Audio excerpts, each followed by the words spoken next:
Hello guys! Welcome! Collective reading tayo ngayon. So, tingnan natin kung kanino tong mapipick up nating energy. Pwedeng sa'yo, pwede rin sa person mo. So, be open-minded po. Hindi po halos lahat makaresonate. Thank you nga po pala sa mga nagsusubscribe, sa mga bumabalik. Maraming pong salamat. Start na tayo. Kanino tong mapipick up nating energy. Maybe the message, kanina tong mapipick up nating energy.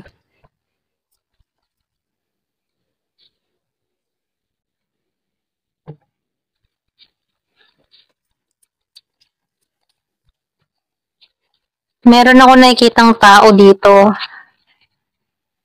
Yung man tipong hindi siya nagiging mapalad sa sitwasyon. Merong nawala sa tao nito. Importanteng bagay. Mahalaga para sa kanya. Yung iba naman sa inyo, pera. Pera yung nawala or pwede rin problemado siya sa pera. Okay?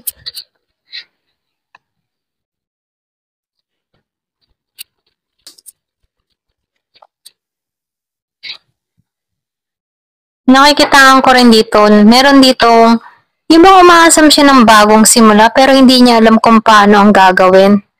Ganon. So, nakikitaan ko dito na yung sarado yung kanyang kaisipan, hindi niya alam kung paano ba makakabawi, paano makakabangon. Matindi yung mga pinagdadaanan ng tao na to. Meron akong nakikitang Taurus, merong Virgo, meron ding Capricorn. Meron din ako nakikitang Pisces, ano. Pero itong tao nito, umaasam to ng bagong simula. Yung bang humihiling siya, sana may pagbabago, sana may bago pang simula, sana meron pang malaking pagbabago ang mangyari sa akin. Ganon. Umaasa siya dito ng pagbabago. So, nakikitaan ko rin dito, no, meron ditong nawawalan ba ng hope, nawawalan siya ng pag-asa dahil sa mga pagsubok na nararanasan niya ngayon. So, sinasabihan ka dito, no, huwag ka mawalan ng pag-asa. Parte ng buhay talaga na tayo sinusubok. Pero ganun pa man, yung pagsubok na yan, kung nararanasan mo yan, may dahilan yan. Pwede rin sabihin, may dahilan yan para sa pagbabago, okay? So, meron ako nakikita dito ang bagong simula na magaganap sa'yo. Kaya lang, kailangan mo lang dito ay tatagan or pwede rin sabihin, kailangan mo maging positibo. Kahit nakakaranas ka ng mga kabiguan sa buhay, ano, panatilihin mong maging positibo. Meron kasi ako nakikita ditong tao na nagloko sa kanya pagdating sa pera, no? Pwedeng na-scam siya or dinaya siya. Ganon.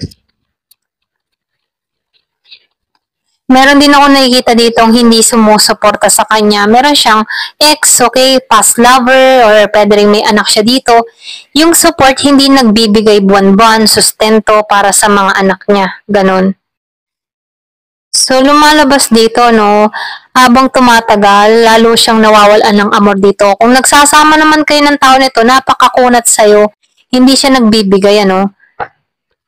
Nakikitaan ko dito, wala ka ng amor, wala ka ng interes, wala ka ng nararamdaman dahil sa mga kinikilos niya sa'yo. Kumbaga, no, hindi siya nagiging mapagbigay sa'yo. Kaya dito, nawawalan ka na ng care, nawawalan ka na ng pag-aaruga sa taong ito. Kumbaga, nawawalan ka ng gana dahil sa kanyang karamutan, ganyan.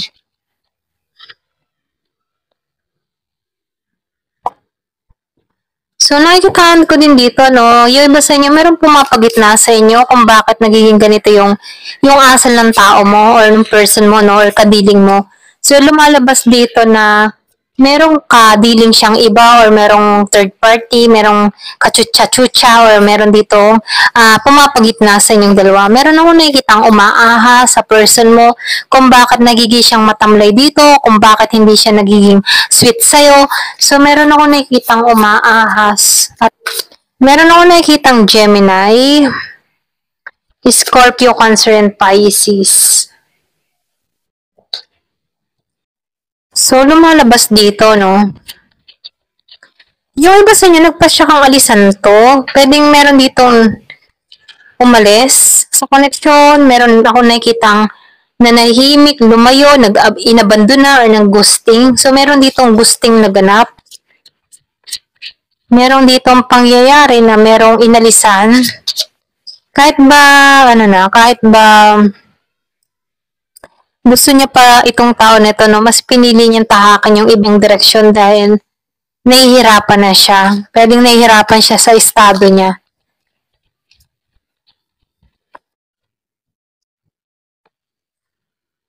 So, merong bitrayan na nangyari. So, lumalabas nga, no, merong umahas dito sa connection na to. Meron ako nakikitang Gemini, Aquarius, and Libra. So, meron ditong nananahimik. So, nakikita ko dito, kaya may panlalamig na nangyayari sa yung person mo, no? Dahil merong involved na ibang tao. So, malakas dito yung Gemini, ano? Meron din ako nakikitang Libra.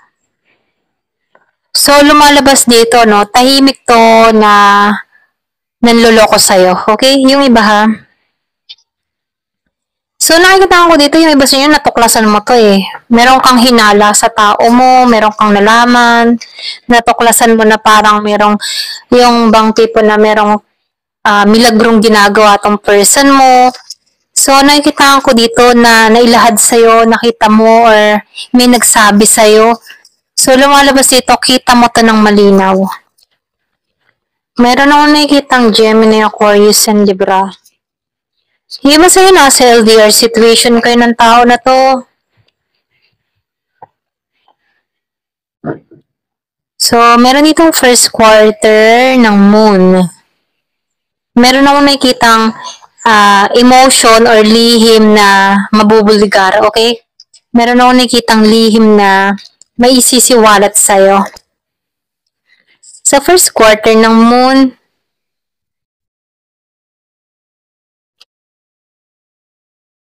so nakikita ko dito yung iba sa inyo, meron kang malalaman pero yung tipong panghihinaan ka sa matutuklasan mo. Para bang halimbawa, for example, meron kang natuklasan kasi meron ako nakikita ditong betrayal at natuklasan mo to. Pinanghinaan ka ng loob dahil sa nalaman mo about dito sa person mo. Okay? About dito sa kakoneksyon mo. Yung tipong wala ka ng, yung nawawalan ka ng lakas dahil sa matutuklasan mo dito sa taong ito. Okay?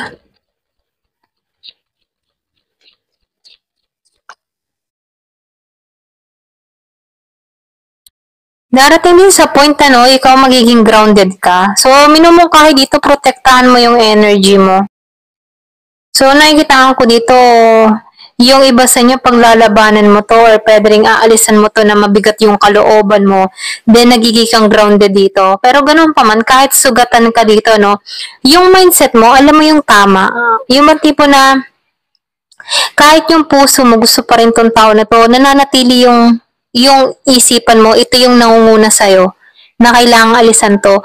O yung matipong protektado ka or pinoprotektahan mo yung energy mo sa person mo, pero ganun pa man, ano, nakikitaan ko dito, nililingon mo pa rin to or pwede rin inaalam mo pa rin kung ano nangyayari dito. Ganon. Meron ako nakikitang Aries, Leo, Sagittarius.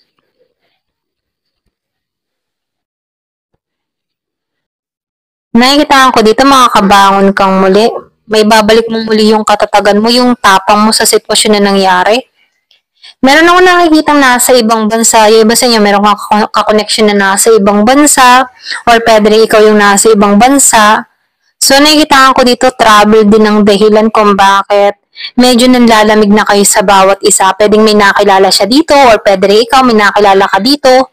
Doon yan. Meron siyang nakilala doon, or pwede rin ikaw may nakilala ka dito, or siya, kung ikaw may nasa abroad, may nakilala siya dito. So, nakikita ko dito, LDR, malayo sa isa't isa. Merong dahilan kung bakit nagkalayo dahil merong involved na ibang tao dahil sa pagkakalayo-layo. So, ito lang yung nakikita ko dito.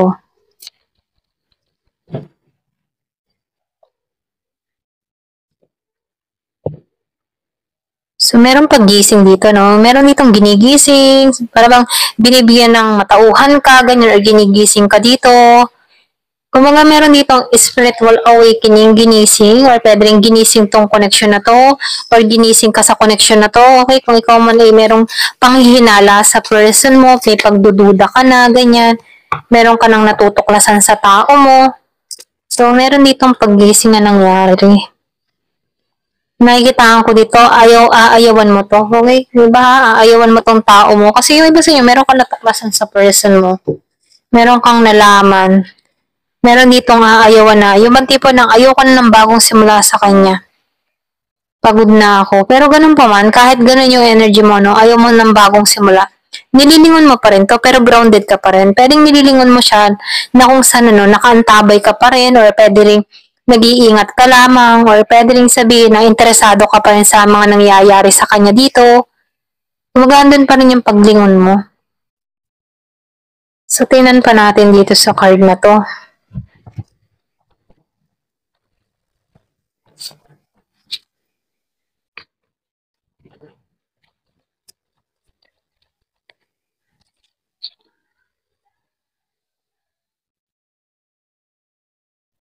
So, nakikita ko dito merong sumugal.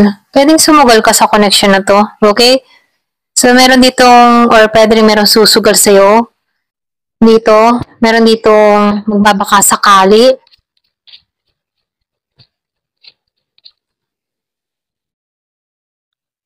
Walang nag-uusap dito. Wala pang imikan, walang usap, dedmahan, or pwede rin sabihin na na-freeze, okay? Na-freeze yung connection. So, nakikita ko dito, no word. So, parang bato. Nanahimik, ganyan. So, nakikita ko dito, sobrang tahimik kayong dalawa. Wala kayong usap na nangyayari, ano? So, lumalabas din dito, meron ditong breaking point. So, lumalabas dito, alam mo yung hangganan mo. Alam mo yung limitasyon mo. So, nakikita ko dito, sinagad na ng tao na ito yung limitasyon mo. Okay? Kaya dito, meron kang final decision.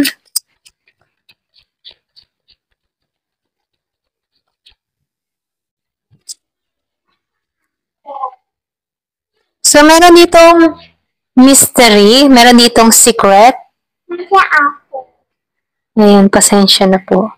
So, lumalabas dito, no, meron ditong secret, may misteryo na nangyari, pwedeng meron tong kalokohang ginawa dahil may misteryo, no? Meron siyang mga ginawa dito na lihim. So, nakikita ko dito, attract, merong spark. Pwede rin sabihin na, andun pa rin yung passion, pero meron akong nakikitang natukso. Okay? Andun pa rin yung chemistry yung dalawa, pero may natukso. So, ikaw naman yung gusto nitong pakasalan, no? Ikaw yung gusto nitong makasama, pwedeng kasal kayo ng tao na to. Meron lang ditong nasa LDR, meron napuntang ibang bansa, kaya lang may natukso, merong umiiwas. So, lumalabas talaga, no? Merong umiiwas. Kumbaga, pinagtutulakan niyang palayo, iniiwasan, meron din nag-block or binalak niya yung connection. Ito yung ginawa niyang paraan para iwasan tong tao na to. So, meron ditong binalak yung person niya, ganyan. So, nakikita ko dito, no, yung tao mo pwedeng may malibog, kaya hindi, yung tipong hindi niya kayang mapalayo sa'yo.